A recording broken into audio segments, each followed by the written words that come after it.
al manco quando ero piccoletto, vovi e cioccolato non esisteva, esisteva vovi duri, pitturai e ti rompevi a scorse e te mangiavi l'uovo duro se ti volevi. Poca cioccolata, tanti vovi duri.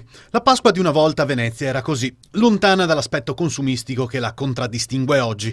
Una festa familiare, con tradizioni consolidate anche in cucina. Ecco, una roba importante che il giorno di Pasqua che c'era a riunione familiare, diciamo così, e quindi mia mamma preparava per l'occasione i gnocchi col sugo de castrà.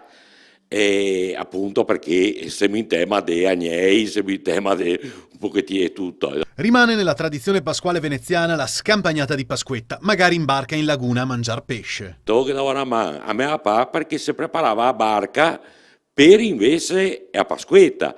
E a Pasquetta ti ciapavi, ti davi con gli amici e famiglie e via dicendo. Qua a barca ti davi nei isole Muran, Buran, Torceo, ti arrivavi a Lido, a Masorbo, insomma, in tutti i posti dove che ti potevi mangiare il pesce e stare una giornata in allegria. In caso di brutto tempo comunque c'era l'alternativa. Che già sempre i bacari dove andare.